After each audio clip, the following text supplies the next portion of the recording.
Stories from Upanishads, retold by Arghya and Jinia Goswami.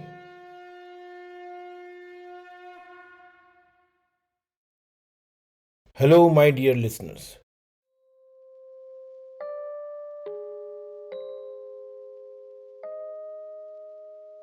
Hope you're all enjoying Yaagnavalkya's debates in the courtroom of King Janaka.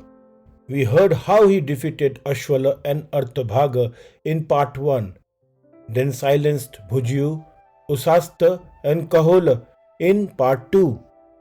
Part 3 is an important episode as it perhaps describes one of the most celebrated debates in the history of Upanishads.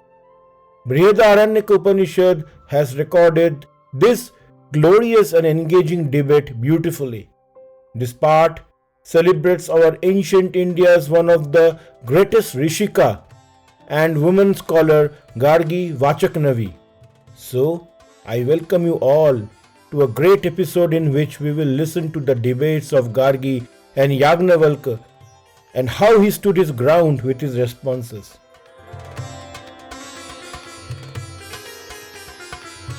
Now I take you all to the courtroom where King Janaka's Symposium was taking place. The Symposium was filled with learned men and women debating on the Brahman. During the debate, Kahola lost to Yaagnavalkya, and after his defeat, he sat down at his place. Yaagnavalkya looked at the members of Symposium. They all were awestruck and wondered how could he defeat such great scholars one after another.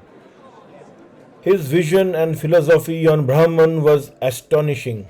Yaagnavalkya smiled and joined his hands and was about to take leave when he was interrupted by Gargi Vaachaknavi.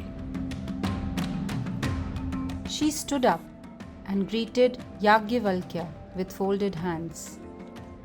Yaagnavalkya was quite surprised to see a woman challenging him, as he never expected to be challenged by a woman. He greeted her back and walked towards her. Gargi asked him, Yaagnavalkya, as you explained to Kahola and Usasta that all is pervaded by water, then tell me, who pervades water? Yaagnavalkya smiled and replied, O Gargi, my salutations to you for asking such an interesting question. I think water is pervaded by air. Here in this question, Gargi had asked about the 5 elements or Panchabhuta. Prithvi or earth is the first element of Panchabhuta, which is pervaded by apas, which is water. Water is pervaded by Agni or fire. Agni is pervaded by Vayu or air, and Vayu is pervaded by Akasha or space or cosmos. Yaagnavalkya was well versed in these hierarchical connections of these 5 elements. He very well knew that earth was pervaded by water. He knew about Kham Vayur Jyoti Rapaha Prithvi Vishwasya Dharini, which means universe is born or supported by Kham, that is space, Vayu, that is air, Jyoti, that is fire, Apa, that is water, and Prithvi, that is earth. These elements reconnect us with the nature outside of us and help us to connect to our inner self.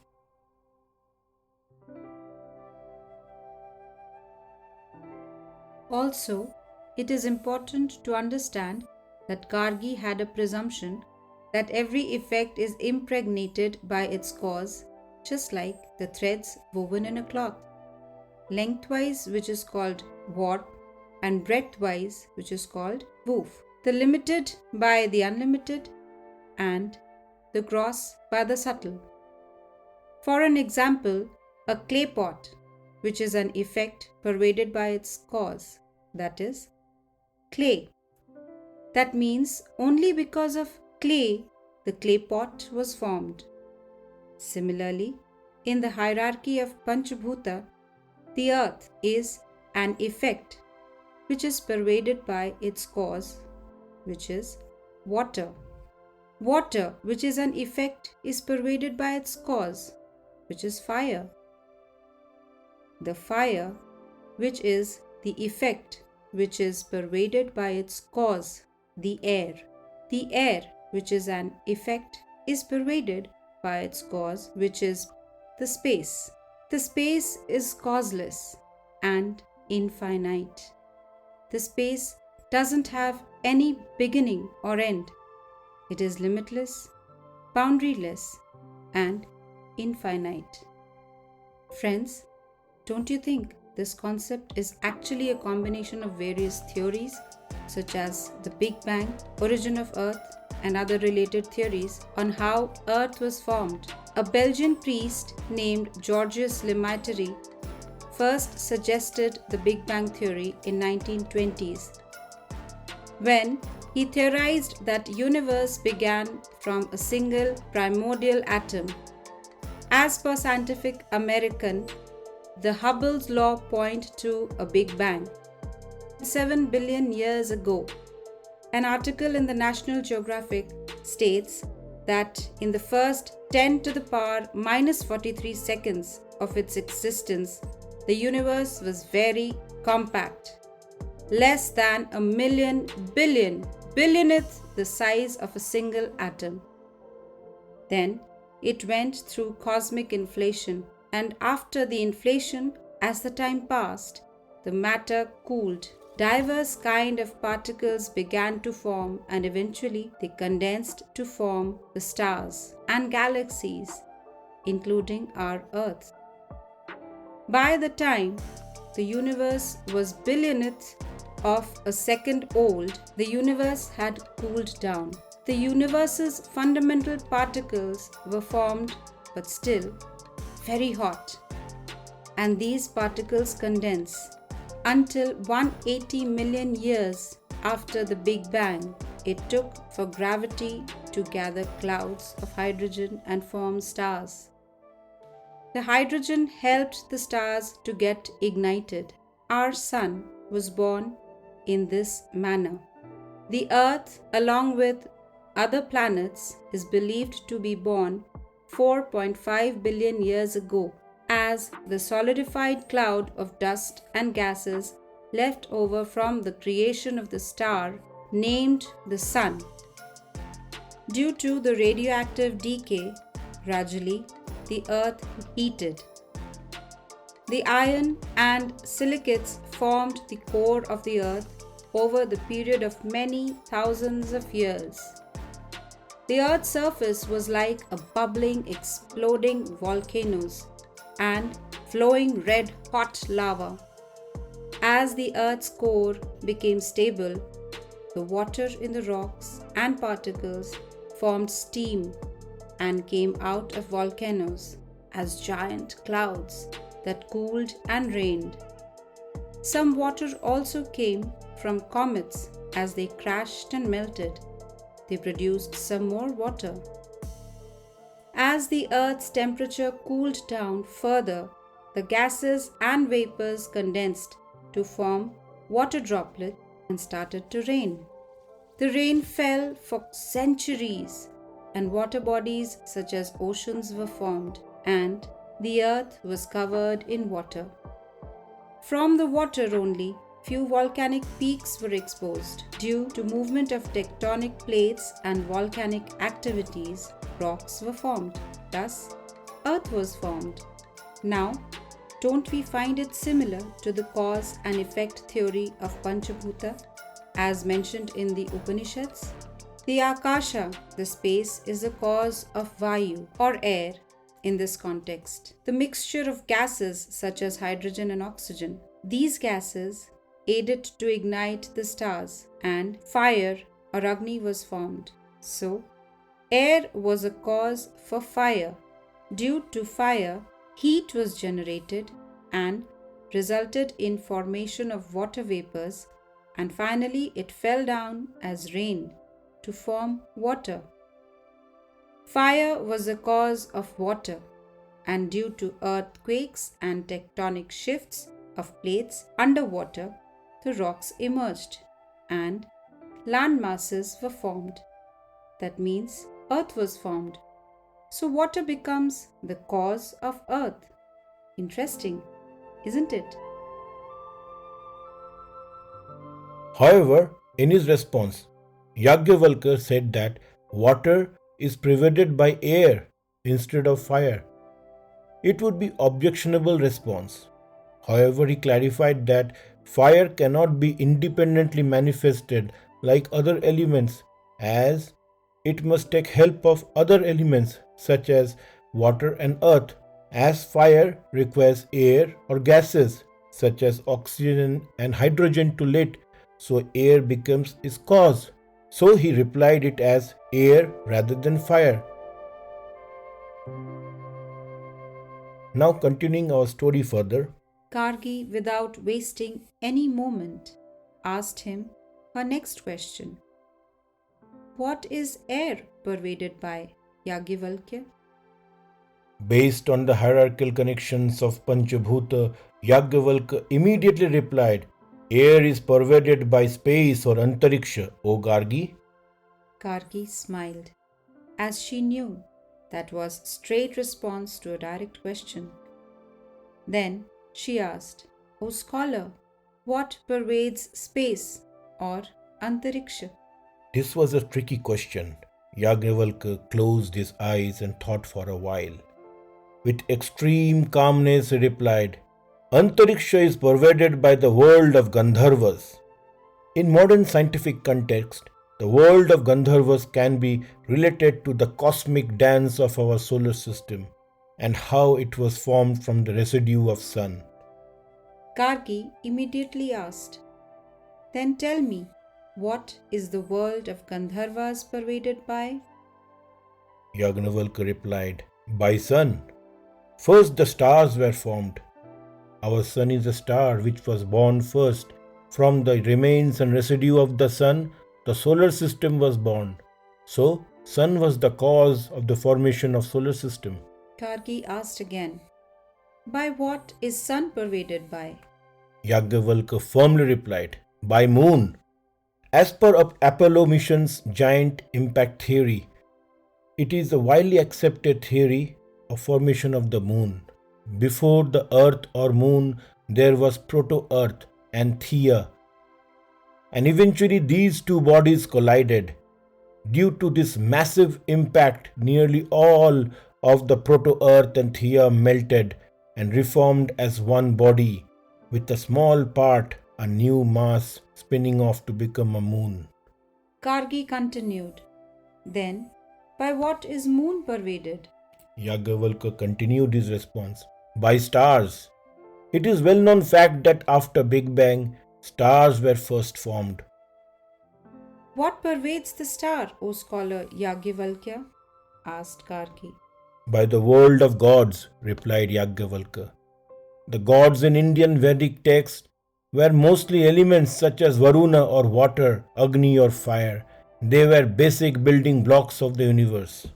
Gargi asked again, What is world of gods pervaded by? Yaagnavalkya immediately replied, By the world of Indra. As per Vedic text, Indra was the king of gods. So Yaagnavalkya said that world of gods were pervaded by the world of Indra. Gargi continued her barrage of questions. She asked, What pervades the world of Indra? Yaagnavalkya replied, By the world of Viraj. Friends, Viraj is one of the 12 manifestations of Brahman. It is the sum of all manifestation emerges from Hiranyagarbha or golden cosmic egg. Viraj is the ego sense or the body sense of Hiranyagarbha and ruler of all material manifestations. The Upanishads state that in the beginning of each creation, Hiranyagarbha mixes 5 great elements, namely space, air, fire, water and earth in the same order to project Viraj, the universal body. The elements first appear in their subtle forms and later in the gross forms, and then he mixes them in different proportions to create the diversity consisting of millions of macrocosms 14 worlds specific to each macrocosm and globular gross bodies fit for each world. All that is called Viraj, beingness, or the universal body of the Lord. Viraj is materialized form of Ishvara Brahman who contains Hiranyagarbha as his cosmic soul. Gargi smiled and asked again, "What pervades the world of Viraja?" Yaagnavalkya replied, "By the world of Hiranyagarbha." Hiranyagarbha is the golden cosmic egg, perhaps the single primordial atom as stated in the Big Bang theory. In Vedic terms, it merges out of Ishvara as the projection or expansion into the quality of Rajas. He is the cosmic self who represents Ishvara's creative potency and soul consciousness. Vedas depict Hiranyagarbha as Brahma, the god of creation. All worlds and beings are either his children or projections, just similar to what explained in the Big Bang theory. Then Gargi asked, "By what is the world of Hiranyagarbha pervaded?" Yaagnavalkya stopped Gargi immediately and said, "Stop! Don't ask too many questions, else your head will fall off. You are questioning about something that should not be reasoned about." These series of questions and answers between the two ancient Indian scholars revolved about the elements composing the universe. To understand these texts further, we must know that the implication is that the cause and the subtle and unlimited is woven like a warp and woof of a cloth. In the effect, the gross and the limited, and that cause always pervades the effects. However, this cannot be extended to everything, as a point will come where there is no other cause. That point is causeless, as it is only cause of the entire universe is Brahman, and which is the source of all. We still don't know what created the primordial single atom which caused the Big Bang. That primordial single atom is causeless, so Hiranyagarbha is also causeless. Hence, Gargi's question asks the effect which was perverted by some cause, till the point we come to the self which is within all. All objects below the self consist of Panchabhuta. Self is the only truth of truth. The truth is Panchabhuta or five elements, and truth of truth is the supreme self or Brahman, which is within all. The cause of Hiranyagarbha cannot be determined by logic. It's beyond any reasoning. The Brahman is the cause of everything. Since Gargi was pushing Yaagnavalkya to know the cause of the supreme cause, Yaagnavalkya stopped her and warned her, as it was causeless. Friends, as a matter of fact, Gargi's debate is mentioned across two sections of chapter 3 of Brihaadaaranyaka Upanishad. In section 6, Gargi was told to be quiet after she inquired about the causes of Brahman. Then Udalaka challenged Yaagnavalkya in section 7 of chapter 3. Gargi challenged him again in section 8. For this podcast, we will keep it more convenient, and we have decided to club these debates between Gargi and Yaagnavalkya featured in sections 6 and 8 into one, so that it becomes more understandable. All scholars and learned men and women in the symposium were frustrated as they were unable to defeat Yaagnavalkya in debate on Brahman. Udalaka's defeat had brought in an atmosphere of agreement that Yaagnavalkya is the rightful owner of the cows and gold coins. Suddenly, Gargi got up again. Everyone in the symposium looked at her. She greeted Yaagnavalkya and announced, "I, Gargi, daughter of Vachaknavi, seek permission from all the scholars and Brahmins in the room to ask Yaagnavalkya 2 questions. If he answers them satisfactorily, then none of you can ever beat him in describing Brahman. Hearing such bold statements from a Rishika was quite surprising for the learned men in the courtroom. They felt a bit ashamed and a bit insulted. However, they were all helpless, as many of them have failed to defeat Yaagnavalkya in the debate on Brahman. They all agreed and permitted her. Then she turned towards Yaagnavalkya and said to him,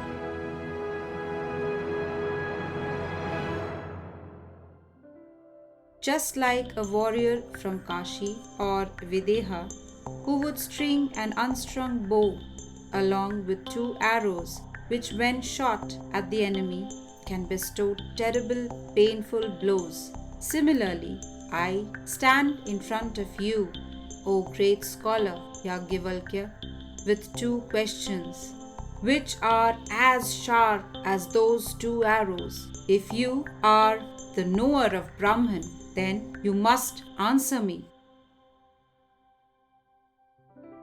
Curious Yaagnavalkya said, ask, O Gargi. Gargi was glad to receive the great scholar's permission. She asked, Yaagnavalkya, by what is that pervaded which is above the heaven and below the earth? Which is that which is in between heaven and earth, and which they say was in the past, is in the present, and will be in the future? What Gargi's question means was, what is that which is above the heaven, which is the upper half of the cosmic shell, and below the earth, which is the lower half of the cosmic shell? What is in between these 2 halves, and which we know by the authority of the scriptures was in the past, is present in the current moment, and will be doing its function in the future as well? Which is that which is described as all this, in which whole universe is unified? Yaagnavalkya replied, it is space, O Gargi. Akashe tadotam cha protam cha. It is the space which is above the heaven and below the earth. It is the space which is in between this heaven and earth. It is the space which was in the past, which is in the present and will be in the future. It is the space which is the only truth of origin, continuance and dissolution. This response from Yaagnavalkya pleased Gargi. She, with folded hands, greeted the scholar and said, I bow to you, O great Yaagnavalkya. You have answered my first question. Now, here's my next question. Pleased Yaagnavalkya said, ask, O Gargi. I am waiting for your next question. O Yaagnavalkya, by what is unmanifested space pervaded? Yaagnavalkya immediately replied, O Gargi, the knowers of Brahman say that it is what you have asked. Gargi smiled and asked, then tell me, what is that immutable which the knowers of Brahman speak of? Yaagnavalkya referred his answers to the knowers of Brahman so that whatever he responds will not be contested or challenged by anyone. He continues, it is the chainless and the immutable Brahman. It is neither complete nor it is incomplete. It is neither short nor long. It is not of red color or any other color. It is neither shadow nor darkness. Then is it air? No, it is not air. Then it may be the space, but it is not space either. It is neither sticky nor attached or unattached. Neither it is savor nor it is odor. It is without eyes as he sees without eyes, nor he has ears as he hears without ears. It is not vocal and does not have a mind. It is non-luminous and has no lustre like fire, nor without the prana, the vital force of the body. It doesn't have a mouth or opening. It is not a measure. It is not porous. It is without interior or exterior. It does not eat anything or is eaten by anybody. It is devoid of all attributes, qualities, or parameters, for it is the one only without a second. So, what is that which cannot be described, which has no attributes? Yaagnavalkya continued. O Gargi, due to the mighty rule of this changeless Brahman, the sun and the moon follows his routine and hold their positions. Due to the mighty rule of this immutable Brahman, the heaven and the earth maintain their positions. Due to the mighty rule, the moments, the muhurtas, the days, the nights, the fortnights, months, the seasons and the years held their respectable places. Under this rule, some rivers such as Ganga and Yamuna flow eastward from the snow-cladded mountains of Himalayas, while the others such as Indus flows westward in its own course, notwithstanding their power to do otherwise. They remain in their own course. O Gargi, under the mighty rule of this immutable, the learned men praise those who give gifts in personal sacrifices or in charity. During sacrifices or yajna, the gods also praise those who provide them sacrifices, and the ancestors praise them when they offer them water or tarpan. O Gargi, there is another reason for the existence of the immutable, because until one knows it, one is bound to suffer transmigration, and that must exist in the knowledge of which puts the stop to it, for this is logical. Who in this world, without knowing this immutable, will offer oblations in the fire during sacrifices, perform sacrificial rituals, and undergo austerities even for many thousand years, and perform all these acts, yet is perishable? Who departs from this world without knowing the immutable Brahman is miserable, and the one who departs from this world after knowing this immutable Brahman is a Brahmin, or the knower of Brahman. O Gargi, this immutable Brahman cannot be seen by anyone, as it is the vision itself. It is never heard, but it is the hearer. It is never thought by anyone, as it is the thinker. It is never known by anyone, as it is the knower. There is no other vision, no other hearer, no other thinker, no other knower, as this is the immutable Brahman, which is the unmanifested space itself. The Brahman is immediate and direct, which is the self within all, and is beyond the relative attributes of hunger, and by which the unmanifested space is pervaded. It is the extreme limit, the ultimate goal, the supreme Brahman, which is truth of truth, which begins with earth and ends in space or ether. Gargi smiled after listening to the response of Yaagnavalkya. With folded hands, she turned towards the learned men and scholars participating in the symposium and said, O revered Brahmins and scholars, you should never hope of defeating great scholar Yaagnavalkya in the debate about Brahman. None of you shall be able to beat him in describing the Brahman. After this, she sat down at her place.